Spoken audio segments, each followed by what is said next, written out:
So let's get straight into it. And we're going to start off with the worst kept secret in football today, and that is regarding Joao Palhinha. So with Joao Palhinha, Spurs have announced on their social media that Palhinha has exited the club. Obviously, he's not even a Spurs player; he's a player on loan, and they had to make a whole this announcement because of the great work that he did at the club yesterday. So stepping up when we needed him most and giving everything for the club, always be part of our family, Joao. And it is a shame because he wanted to stay at the club. I think in a different scenario he probably would have stayed at the club, but Spurs have gone in a completely different direction and a much better direction, obviously. But look, unbelievable service to the club. That performance at Villa Park, the goal at Wolves, will never be forgotten because he saved us from some real dark times. Could you imagine if he never would have stepped up in those games, where we would be right now? Yeah, and what the summer would be looking like? Because right now we're talking about the most exciting summer. We've actually spent this summer already more than any other window in our history, and that would never be possible if it wasn't for the likes of Joao Palhinha stepping up when we needed him to. Big performances, big cojones, big goals. So big up to him, and it's sad to see him go. It's a weird one. I've never seen a buying club or a club with a player on loan announce that they won't be signing a loan player, pretty much confirming it, which is pretty odd because we were chatting about yesterday in the squad builder, like maybe if someone leaves, maybe Palhinha late in the window, could he come back on loan or whatever if we really need him to. See, they seem to be completely ruling that out for next season, which I don't really see. Then why completely rule it out? Why make this announcement, or just maybe why not wait till the end of the window? I don't know. Whatever, it's what it is. Mind. I understand right now. They're decided he ain't coming back, and I think it's the right decision. I've been pretty much voicing that ever since the end of the season, that as much as happy as I am with Joao and what he's done, we need to move in a different direction, in my opinion, get a better kind of level of central midfielders. But let's say Bergvall leaves this summer, or if we get a very good offer for Gray potentially, and if he ends up leaving, could we do with a Joao? Anyway, doesn't really matter. I just think it's a bit odd to announce it. I just never seen that before. I just think that's a little bit of an odd thing to do. But I understand that he's a cult hero and a bit of a legend now around Tottenham with the way he ended the season. And a lot of people were kind of hoping he would come back as well. A lot of people were pinning their hopes and fell in love with him. So I guess they're just making it clear, look, this is the direction we're going in. We thank him for everything. It's not that we don't appreciate him. It's just that circumstances have changed, and we're now going to, we're spending 100 million on Tonali, we're spending 85 million on Fernandes, and he ain't going to be coming back. But I'll be interesting to see where he goes from here and what kind of club. There's rumours of Sporting. Does he get another move in the Premier League? We're all but certain to be leaving Bayern, that's for sure. So it'll be interesting to see where he goes. But yeah, I think everyone thanks him from the bottom of their hearts for all the work he did last season, because without him would be in a really, really shit situation. So he did get us out of it.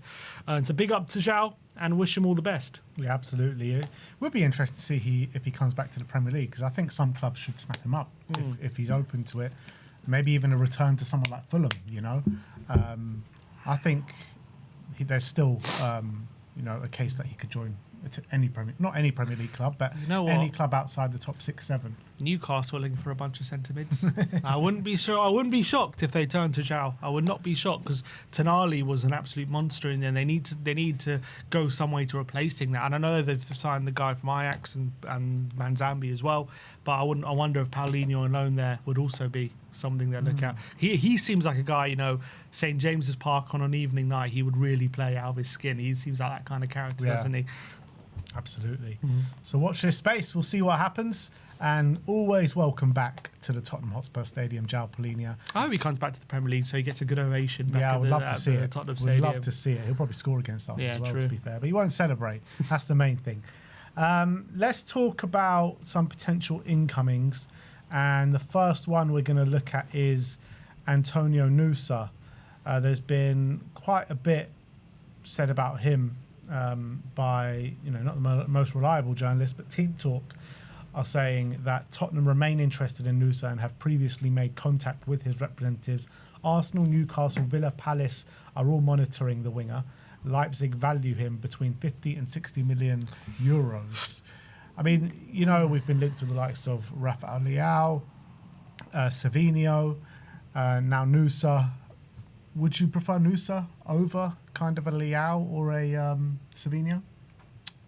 No, I think he'd be third on my list out of those three, to be honest. I like Nusa. Clearly, he's improved his game a lot. Moving to Leipzig, you see what he's doing with the World Cup. He's been really good, really exciting. He's the kind of winger we need. But I think my priorities would be Savinho and Leao. I know with Savinho, there are question marks, but he has played in the Premier League, so he already has that experience. Nusa has to go through that. And I think there's not too much difference in quality. If they're going to be similar prices, and maybe Nusa's a bit cheaper, but they also got that little worry about his medical as well and that history, so that plays into it. I think Savinho is more versatile in terms of, I think he's better on both wings. I think Nusa is much better on the left than he is on the right. I think they offer very similar things, so I would probably go for Savinho. He's one we've been tracking for a while. But if Savinho does prove to be too expensive, whatever that means in this current iteration of Tottenham, what is too expensive? There is no too expensive. Then I'll go for Nusa. But I think Nusa probably has a bit more risk to me than Savinho. I think Savinho is probably a better shout. Yeah, the thing is with Nusa, and I mean, we saw the season that Savinho had in La Liga, getting all those goal contributions, was like literally a star of that league that season. Nusa's never really got more than like 3 or 4 goals in the season before. So there is that worry about, can he get those consistent goal contributions? He is only 21, and he's definitely got proper talent, that's for sure. I think with Nusa, it's similar to Savinho. I don't think you're getting him in to score goals. He's not a goal scorer, neither is Savinho. Their job is to cause havoc on the wing, create space, and create chances. That's their jobs. Obviously, you'd love them to chip in with more goals, and that's something they're going to have to continue working on if they're going to become elite wingers. And once they add that to their game, then they go to the top of the top. But right now, we're not signing him to score 10 goals or 15 goals. We're signing him to get assists and beat wingers one-on-one and create space. That's why you're signing players like Nusa and Savinho. Yeah. But even like from a chance creation level, like his assist numbers aren't even that great either. I think Savinho's assist numbers are a lot better than Nusa, and Nusa was playing in the Bundesliga, Savinho in the Premier League. So I don't know. There is a question mark around Nusa, around his fitness levels as well, because of his failed medicals at Brentford. It was a couple of years back, but has managed to play a lot of football since that. So it's not something that I would say no to. I really believe in Nusa, and I think he's an unbelievable talent. But again, I agree with you, probably third choice on my list. But if he was to come in, I still think it would be a very exciting signing. Next up, we're going to talk about an unheard of player. I've never heard of this player before. This update today. He goes by the name of Ousmane Diabate, playing in the Turkish league. Simon Jones says that Brentford and Tottenham are both in talks over signing player playing in the Turkish league. I'm not even going to try and pronounce the team name. Defensive midfielder Ousmane Diabate, 18 years of age, with Brentford the most likeliest of destinations as it stands. Is this just what we're seeing about Spurs, just making a concerted effort to sign players for the academy? Is that what this is? Well, if he's starting regular, I don't know what he's not though. He's got about 10 appearances or 4 appearances in the Turkish league. He's been mainly playing for their youth team. Yeah, but you don't sign a player who's currently playing first team football and put them in your academy, I don't think. But I'm assuming. That's what I'm saying, he's not playing first team football. But he is. You just said he's made 4 appearances. 4 appearances, yeah, but he's mainly been playing in the under-21s. Right, but I would say if he's already starting to make first team appearances, then I don't think he's going to come and play academy. He's probably going to want. No, I'm not saying going to come to Tottenham and play first team. He's probably. I'm guessing if we were to sign him, it would be to sign him and send him out on loan somewhere to play first team football. I doubt we put him in our academy. I don't think. Look, regardless, current market value 1 million. If we sign him, obviously we're not putting him in our first team. We'll just sign a bunch of midfielders for big money, and we have Graham. We have currently Bergvall as well. So I don't think Diabate is coming to play first team football, but. Yeah, if we're looking to the future, I think it's something that Chelsea and Man City do really well. They sign these really talented youngsters performing well in the foreign leagues. And and they loan them out and build up their value with a view either to sell them, or if they're that good, you bring them back into the first team. But I think the first kind of I think the model is you build them up to sell. So, yeah, I think I don't mind that. I'm pretty happy with that. But if I'm Diabate and Brentford are in for you, and if they are offering a chance to be in the first team, obviously you'd go there, wouldn't you? Yeah, I would say so. You know, it looks like it'll probably be a cheap deal. 18 years of age. I'm just looking at the 4 appearances, 2 90 minutes, and the other 2 were just, you know, a 1-minute sub appearance and a 20-minute sub appearance towards the end of the game. I have no idea on the player, so it's hard to make a sweeping judgment if I want him, if I don't want him. But if Brentford are in for him, he's probably a talent. Yeah, true. So I wouldn't be against signing him. But yeah, again, like the lion's share of his minutes have all come in the under 21s. So it's hard to make any sort of judgment, isn't it? Who are we going to talk about next? Now the transfer update is going to heat up a little bit. We're going to talk about Mr. Eli Junior Kroupi. SZY has said, following positive talks with Kroupi's camp, the player has again expressed his interest in joining Tottenham Hotspur. Now it is time to test Bournemouth's resolve on this, man. We have to, if he is interested in joining Tottenham, obviously we heard about in the last week or so that PSG are not willing to go big on a Kroupi, which does open the door for us. Now, we will be willing to go big on Kroupi. Now is the time. If he's expressed his interest in joining Spurs, go slap that money down on the table that we know we can afford, that we have been doing in the past couple of weeks. And let's go and test Bournemouth's resolve. Their stance at this moment in time is he's not for sale. Let's go see if he's really not for sale. Yeah, it was interesting. I was reading some of the replies from SZY. He was asked, you know, just because he wants to come doesn't mean Bournemouth will sell. And he replied, every player has a price, and Spurs and both Spurs and Bournemouth both know that every player does have a price. So as much as they wouldn't want to sell Kroupi, I'm sure right now they're being ardent that, you know, we got European football for the first time. You know, he's our main player. We ain't selling him. If we do offer those big fee, look, if we offer them 100 million, that's essentially the same as Bournemouth would get if they were in the Champions League. You know what I mean? So that's the kind of revenue, that's the kind of money we're talking about if we would put that money down on the table. And as we discussed yesterday when we were doing the squad building, 100 million is not a crazy fee for Tottenham to be outlaying. We could go to 100 million, and our net spend, if we get some decent fees for the players that we're selling, actually wouldn't even be that crazy. Our overall gross spend would be, you know, nearing 450 to 500 million, and that's obviously quite high. But in terms of the net spend, if we're getting good fees for Romero and Bergvall, whoever we're looking to sell, you know, we could be looking at a net spend of close to 200 or maybe even less than that, even with signing Kroupi for 100 million. So if I'm Tottenham and you've got an opportunity, as we've discussed before, we heard Kroupi apparently would prefer a move to PSG than over Tottenham. That's what we're hearing. But I was saying, if we are prepared to put the money down and PSG aren't, if we agree a deal with Bournemouth, I'm pretty certain he agrees to come. I don't think he turns us down. And looking at the project that's happening at Tottenham, looking at, you know, playing under Roberto De Zerbi as well, he's got friends, you know, he plays very regularly with Tel and Odebear at under 21 level, so he knows them well. And, you know, he's probably good friends with those players as well. So if probably looking at a big wage rise for him, and, you know, gets more eyes on him, I think he would be super excited about the opportunity of coming to Tottenham. And if the fee suits Bournemouth, I think he'll jump at the chance. The question is, do we put down, how much do we need to put down, and do we put it down? Now, what we've shown in this window is we are willing to pay whatever it takes to get who we want. So if based on that, you know, I wonder what our upper limit is. If Bournemouth are demanding, you know, if Bournemouth concede that we've just paid 100 million for Tonali, I wonder where they start negotiation, if they're willing to come to the table. Do they start it at 120 and we get them down to 100? Do they start it at 100? Do we get them down? Do they start 100 and we just pay the 100? I do wonder where they see it. There's rumours at 85 million, 90 million, 100 million. I guess the price point where Bournemouth sit is the main thing. I reckon Kroupi probably doesn't make agitation. He probably just leaves it up to Bournemouth to see whether they can agree fee. I'm pretty sure he's happy to stay, but if they do agree fee with us, then he'll probably jump at the chance.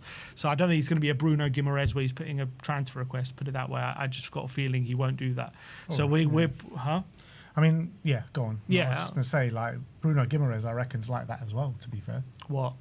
Because Romano said, he's expressed an interest in joining Arsenal, but he won't push it any further than that and just let the clubs decide. Yeah, but him saying in the media, that's already pushing it. That's him trying to engineer a move. I don't know if Kroupi will do that. Maybe he will.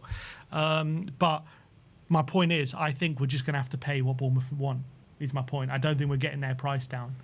So I wonder where they start negotiations. I think there is a possibility to get a bit of a price down, because you're thinking, like, if they start the kind of negotiations at 100 million, I think a deal could be done at between something like 85 and 90 plus a bit of add-ons or something like that. That makes it get to 100 or close to 100. I don't think he'll go for 100. I think 100 is well over the top. All having said that, look at his transfer, look at his value. Yeah. Already 70 million euros after one really good season, which is crazy when you have a market value of 70 million at 20 for basically one season in the Premier League. I think that's nuts. But if you overpay on that by 15, 20 million, I think a deal will get done. I really do. Yeah, there are some players. Obviously, there are some players you wonder when they have such a good season. Is it a one-off? Are they, can they replicate it? Or is this actually you getting ahead of the curve? And I think everyone can, I think most people watching Kroupi, looking at this finish, you look at the compilation of his goals last season, and you just get the feeling this guy is something special. This guy is going to be scoring lots of goals throughout his career. And I think the fact that he's only 20, his frame is fairly slender, for Premier League standards, and he was still able to score that level of goals even at that age. And you think, the more he grows up, the more he fills out his body physically, the more he's, the more he grows and improves, the better he's going to get. And I think most people feel like with Kroupi, it's not just a flash in the pan. This isn't a guy that you're putting a risk as a one-off. It just feels like the kind of player who's long-term going to be a brilliant talent and going to go on to become a top striker. That's the feeling I think most people get with him. And look, in this day and age, you have one season and all of a sudden that's the going rate, especially for someone of his age. That's just reality. And I've mentioned it before. You look in the Premier League and the top goal scorers, there's just, you got Haaland and you had like Igor Thiago, like for Brentford, but there actually isn't that many who are scoring buckets of goals as strikers. So when you've got someone like Kroupi, he's a bit of a gem right now. He's a bit of the diamond in the rough. He's kind of like a needle in a haystack when it comes to the Premier League. It's weird to say that considering Premier League is such a massive league with all the top talent, but when you look at actually just strikers or players in that position, a lot of the top goal scorers are players that you wouldn't go for. So when you got someone like Kroupi, who's there, not at a top six club, I think there's not a surprise to me there's going to be a massive interest, a big battle for him. Yeah, look, he was in the top 10 of top goal scorers in the Premier League last season at 20 years old in your first season, when we talk about all the physical issues as well. So, and if you look at those 10, who could we get and who would we want? Well, we don't want Danny Welbeck. We don't want Calvert-Lewin. Gibbs White, potential. But he's not a striker. Yeah, he's not a striker. Joao Pedro, I'll probably take. Ollie Watkins, Semenyo, Igor Thiago and Erling Haaland. So the only ones maybe you'd either want or can get are, maybe you can go big for Thiago, but he was been shocking I for prefer Brazil. Kroupi over Thiago. For sure. Watkins, you could definitely, maybe you could flex your financial muscle, get him, but he's obviously a short-term option. If you're looking for someone who's long-term and has that quality and could grow with the team, I think Kroupi is the best option there. Yeah. If you're looking for Prem proven, that is. Yeah, I totally agree. I think, if we sign this guy, it already takes our attack. I mean, we've got an actual killer in the forward line that we've just missed since basically, since Son left. Well, basically Kane and Son. We haven't had a killer in there since then. Yeah. And it just blows my mind that we can get someone like Kroupi, to be honest, and we're spending this kind of money, and he's now expressed his interest in joining Tottenham Hotspur. So now it's up to Spurs to test their resolve. The good thing about this deal in Tottenham's favour is when it comes to that money, I just don't see. I understand there's going to be a lot of clubs interested.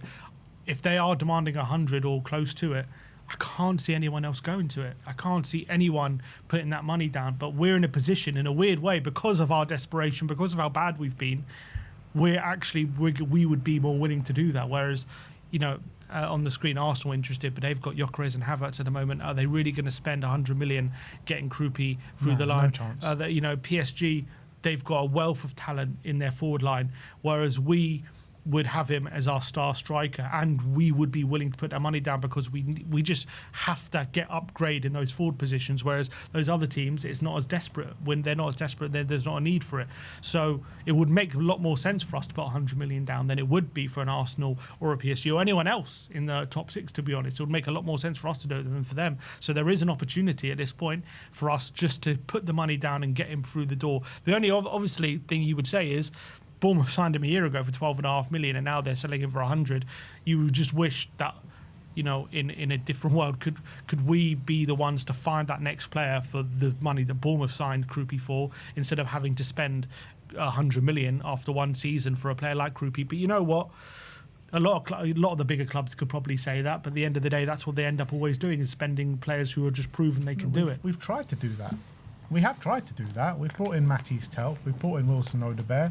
We've brought in a lot of young players recently, and none of them have had the rise like what Eli Kroupi has had over the past 12 months. Obviously, Bergvall did very well in his first season. Gray has been doing decent. But if we're talking about forward players, we've brought in his teammates for the under-21s. We've literally got the front three. We've got the whole front three of the French under-21. So it's not like for the want of trying. We have been trying to do that. We've just not been successful at doing it. But there's also a reason why, like clubs like Real Madrid especially, or Bayern or whatever, usually they don't go for the players from Lorient for 12.5. They wait till they are proven and then just spend big money. That's what there's a reason for that, because there's less risk involved. And as much as you're putting the money down, it's worth to pay that extra bit.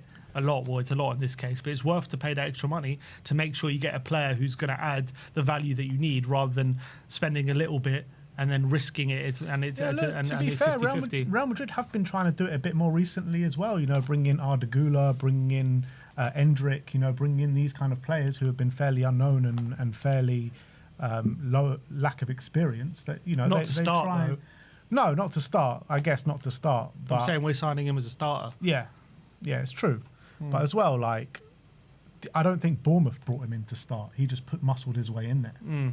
Yeah, probably. I think they just the data said this guy's great, get him in and you can develop him over a few years, and he's just seemed to blow everyone out of the water in the first year. Obviously they didn't, and Semenyo left and it opened up the door and everything like that. So I don't think it's too dissimilar. That's also a crucial thing to note, that I remember the first half of the season, he wasn't a guaranteed starter every game, but he was coming in. I remember he would come off the bench and score a few goals, and he was looking good. And then once Semenyo left, he really stepped up and he was given that extra responsibility, and he just grabbed it with both hands. Yeah. It was brilliant. So come on, boys, get the deal done for Eli Kroupi. That would be a massive, massive signing for Tottenham Hotspur. And what else could be a massive signing for Tottenham Hotspur is Rafael Leao. A lot has been said about him recently. Daniel Longo has said on his YouTube stream that Tottenham are now set to make the reported €60 million bid for Rafael Leao in the coming days. AC Milan are expected to accept it as well. Yeah, I don't think he's that reliable, is he, Daniel Longo? He is today. Yeah, I was looking. I couldn't see where he said it, but you're saying he's on the YouTube. So, yeah. He seems certain. It was interesting for him to go with such certainty if it wasn't the case. But it definitely seems to be hotting up with Leao. Definitely there's whispers about us talking with his cab, George Mendes offering him to us a few times and us considering the deal. The more I think about it, the more I'm in favour of it. You've got Tonali, his former teammate, who apparently I was talking to Iggy yesterday, and he was saying they had a great relationship and they're really good friends. I wonder if Tonali, he's a good character reference for him, and if he speaks to De Zerbi and they ask Tonali, is this guy worth the potential trouble? Would he come in and prove himself? Maybe Tonali is a good ally he would have in that sense. What was Iggy saying, by the way? Is he saying bring him in? He was saying bring him in. He said it is a risk, no doubt about it. He said he doesn't like to defend, and definitely distractions have got the better of him over the last 2 years. But he thinks if you put him in a fresh environment, he thinks Leao could definitely up his game for sure. And he was saying he's worth the risk. He was saying he's that talented. If you get him a good Leao, he could be one of the best wingers in the league. And as a Tottenham fan, as hard as it would be he thinks it's the right time for him to leave Milan, but he thinks Tottenham. He said he thinks De Zerbi could be the perfect coach for him. Someone who will push him, who won't let him get an easy ride. He said the last few seasons, because he's been so far and away the most talented player in the Milan team, he's gotten away with a lot. He's, the Milan managers have just let him, do what he wants, and he doesn't have to defend. He doesn't have to do much. He just, as long as you're providing at the other end, the Milan managers have given him easy time. But he said maybe someone like De Zerbi who will push him, who will try and get the best out of him, who won't let him be comfortable. That might be the perfect manager for him at this stage. And if he gets that kind of manager who pushes him and tries to get that more out of him and doesn't let him rest, who's so intense, is always on him. Yeah, I get. Look, it could go one or two ways. It could piss him off, and he could get fed up of it, or maybe he would rise to it. And Heath reckons he might do that. Yeah, I mean, that's kind of what I was saying a couple of days ago when we were speaking about it. I think De Zerbi could be the best thing for Rafael Leao right now. Did Iggy mention as well him playing out of position last year? Yeah, playing up front. I just don't think Milan has managed him too well, and he's just kind of lost it a little bit there. But, he's always kept up those numbers, which is still a big positive. So I think as well, you're looking at the Premier League. Could it kind of suit him a bit more than the Italian league? Could be, but I think it's worth the risk, man. I really do.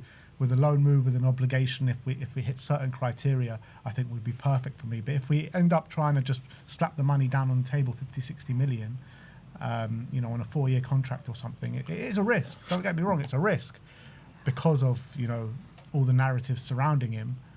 I think it's a risk worth taking.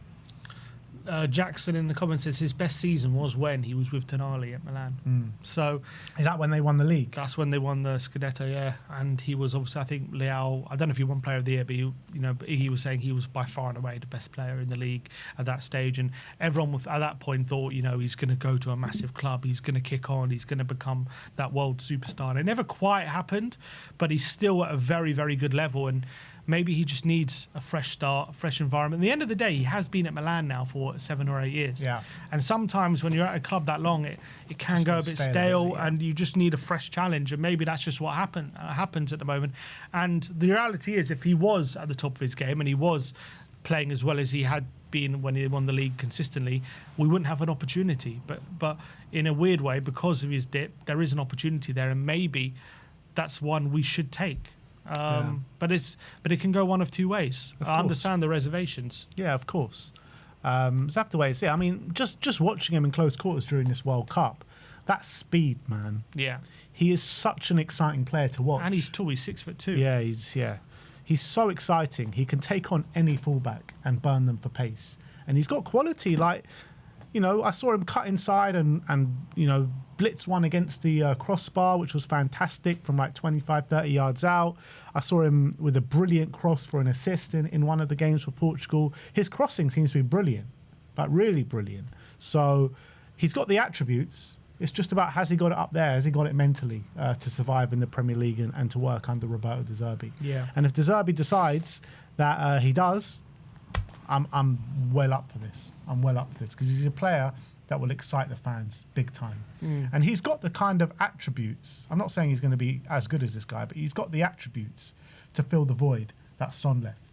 Because those attributes that Son had, that blistering pace, that be able to shoot from 20, 30 yards, the crossing, he's got it all. Yeah. The only difference I would say between Leao and Son is Son was a more running behind, kind of get on the end of things. Leao was more give me the ball, dribble, create that space. What the thought I like about Leao as well is in certain games, if let's say we sign a Savinho, you have Savinho and Kudus just tiring out your fullback, and then when then later on in games you bring on Leao, and once he's up against tight defenders, if they leave that little bit of space for him, all of a sudden he can make the difference. He just needs a yard. He just needs that little bit of an opening to make that difference. And I'm definitely super excited about the idea of Rafael coming to Tottenham. I think if we can get him and Savinho, I think that is the perfect balance. And then we've got such good balance on the wings of real talent, goal scoring ability, and dribbling ability, pace and chance creation. I think De Zerbi would have a wealth of kind of options to choose from, and he would be licking his lips about who he chooses for what games and all that kind of stuff. It gives him so much flexibility. And on top of that, we've been talking about wanting killers, right, in this forward line. Leao can be a killer, Kroupi can be a killer, and all of a sudden, you're looking at a front three with potentially 2 killers in it, and that is going to bring goals. That is going to bring a lot of goals. So I think it will be exciting times if we could bring in these 2 players to the club, 100%. Let's move on. Let's talk about someone that we spoke about yesterday in Dusan Vlahovic. Himothy has said that Vlahovic is a name being mentioned as a possible striker target for Tottenham. We know he's got no club at the moment, completely free agent, so it would cost nothing in a transfer fee. Spurs have been utilising the free market as so far this window, 3 free signings in with the goalkeeper Dubravka, Robertson and Senesi. Could they make it a 4th with Dusan Vlahovic? I mean, I would take him alongside a Kroupi, but not instead of a Kroupi. I think if you bring in Vlahovic and a Kroupi together, and Kroupi can utilise the 10 position, I'll be massively in favour of that. Yeah, I mean, he's definitely a much better goal scorer than anyone we have right now. He's got a great left foot. I've mentioned him before. I've just got a lot of doubts whether he would work really for us. I don't know how good he actually is. I think at Juve he's just flattered to deceive quite badly. His finishing actually isn't as good as what he was showing at Fiorentina. Whether that is a thing where the pressure gets to him, or maybe he's just not as good as finishers we thought we were. I'm not 100% sure. I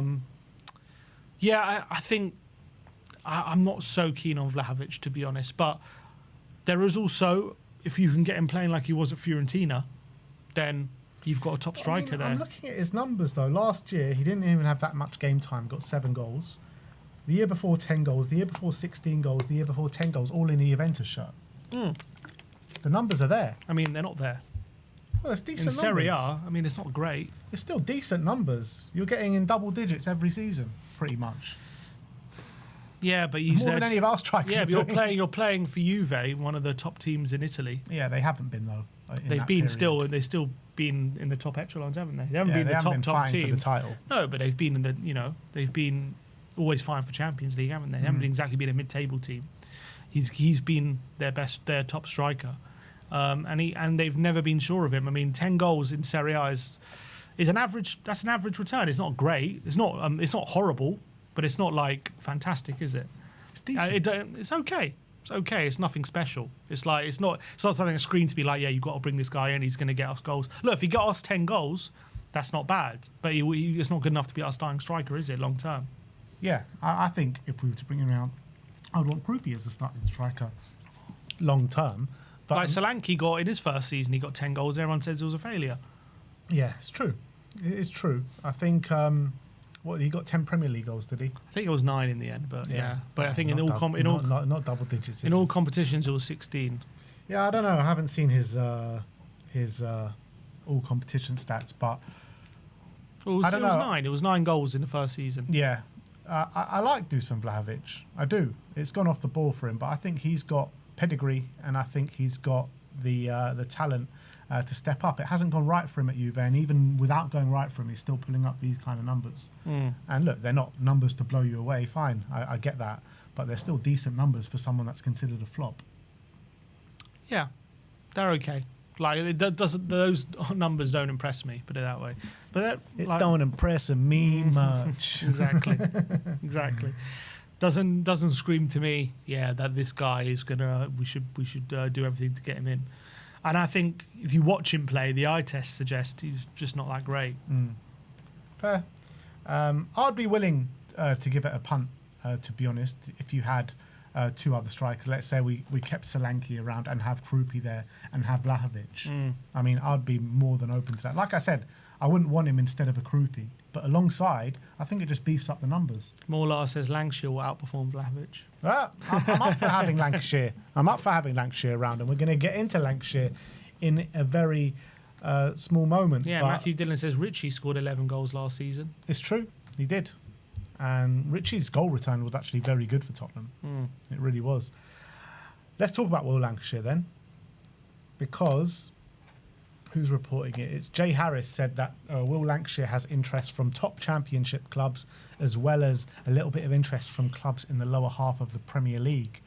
So it's going to be interesting to see what Spurs do with Will Lankshear. Don't know if you saw you guys out there, but there was a video doing the rounds of Lankshear and Mikey Moore. Do I have it? Yeah, I've got it here. You can bring up the Twitter. So if you have a look at this, look at these ballers. Am I still connected? Oh no, 1 sec.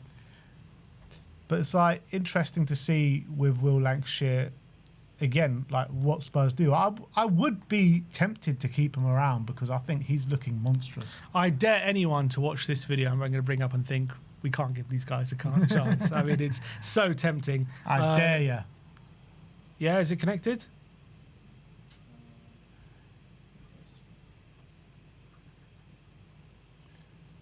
Oh, 1 sec. It'll be interesting to hear what kind of Premier League clubs are interested in. Is it just like the promoted clubs like a Coventry, a Hull, someone like that, or is it someone maybe more of a Premier League mainstay? Yeah, it would that be are interested in him. It would be tempting, wouldn't it? To no, it's not connecting. All right, is what it is. It would be interesting to. It definitely would be interesting to see him at a Premier League club playing regularly and see how many goals he can get, because considering it was his first season in the Championship last season and he was able to get the amount of goals he was for a struggling Oxford team and showing off some of the finishes he was able to show off, you know, that's not no mean feat in the Championship. This isn't League One, this isn't League Two, this is one division below.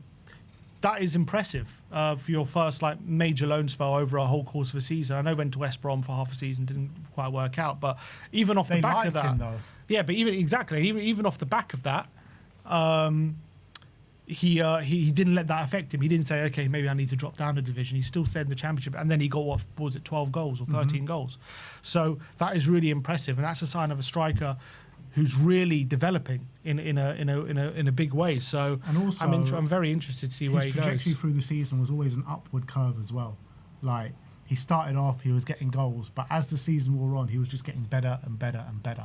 And I think he's got the physical frame. I think he's got the finishing ability. You can see there's definitely elements of him modelling his game on Harry Kane as well. That his like when he finishes a ball, you just think it's like the same kind of motions that it looks like with Harry Kane. I'm not saying he's going to be another Harry Kane, but I think that he is going to be a very good striker. So if it was a choice between bringing in Vlahovic or giving Will Lankshear a chance at Spurs next season, which one are you taking? Well, it's hard to say because, I mean, right now, I think I'd probably go with Lankshear, to be honest, just because he's one of our own. He loves the club. He's got goals in the Championship, and he, you know, I think the upside is massive. Obviously, Vlahovic is way more proven. I obviously know that. You know, you're more guaranteed to probably get a few more goals out of Vlahovic than you are under Will Lankshear. But I'd risk it. I think if it doesn't work out, you can always sign another one, whereas and send Lankshear on loan. Whereas if it doesn't work out with Vlahovic, you're stuck with him. True. So I'm really interested to see what De Zerbi makes of Lankshear in pre-season. I'm pretty certain him and Moore are going to get a chance to impress. Tomorrow we'll know. Well, not we'll know, but we're going to see the players come back. We're going to see some clips in training. We're going to hear things, aren't we, from journalists saying this one's blowing the team away and all that kind of stuff. So I'm very excited about Lankshear and Moore, what they're going to do in pre-season and how the coaching staff what they think of them. Yeah. So at what date are we getting the tweet saying Spurs have decided not to sign Eli Kroupi because they believe so much in Will Lankshear? Yeah, it'll be soon. It'll be soon. Give it a week. Give it a week. That's not Tottenham anymore, people. But yeah, I think I'd love to see Lankshear given a go. Like him and Mikey Moore in those videos just look absolute fire. Yeah, I mean, I'm trying to bring it up, but it's not connecting anymore. Could you connect it from the desktop? I don't know if that would work, but it's on the likes. It's on the yeah. There you go. The first one. Yeah, this one. Yeah, you can bring that up. Make that full. Yeah, make that full screen. Go to the beginning. So look, this is the work Mikey Moore and Will Lankshear are going through this summer, and just I understand it's just shooting practice and stuff. But woof, look at these finishes, man. It's hard to watch these and not get really excited, isn't it? I know I'm sure there's probably a ton of players who can probably show off some. And it's also a highlight reel, doesn't show their misses if they have any. But unbelievable kind of shooting technique and finishing, isn't it? It's hard not to get excited watching this. I think deadly. Oh, that is just. The thing incredible. is, right, we saw Will Lankshear when he was here under Ange, and he went to. Oh, Istanbul. Imagine doing that in a game. Oh! I don't think you get that kind of time. And scored at Galatasaray, didn't he? He got sent off that day, did. but I mean, he showed he's like physically he is up for the challenge. Yeah, people are saying he looks stiff. Well, when you've got that kind of shooting ability, you don't need too much flexibility. You just need to make yourself a yard and get the shot off. I mean, they're working very hard. I think those two as well probably see a big opportunity. I know this summer, obviously, we're making a lot of signings, but new coach. Attacking coach as well who values these kind of things they offer, so maybe they got whenever there's a change there's a chance to impress, and I think it's a big opportunity this summer for them. Yeah, absolutely. Or even just to get a good loan move. Yeah, so we'll see how that all progresses, but the Spurs players expected back at Hotspur Way tomorrow for medical and physical testing and gym work, and they'll begin their full sessions on the training pitch with the coaching staff from Monday. So the likes of all the non-World Cup players will be back tomorrow at Hotspur Way. And then I think from the moment that they exited the World Cup, I think it'll be a 3-week break, and then they'll be coming back. So Andy Robertson obviously will be the first one back. And who do we still have at the World Cup? So it's Jed Spence and Senesi and Porro. Are those the only 3 players we've got left at the World Cup? Right now, yeah. I think it is the only 3. Yeah. So those guys will be obviously a lot later. Romero, if you count him. And Romero, yeah. So, it'd be interesting to see them all walk through the doors tomorrow. I'm very Do you think excited we for see that. Romero ever come back for pre-season? I mean, he'll probably have to report back if there's no transfer made. Yeah, that's the question. Do you think by he the will, time? yeah. You think he'll report back? I think he will. But look, that is a Tottenham update for today. Let me know in the comment section below your thoughts regarding all the news stories that we have brought you today.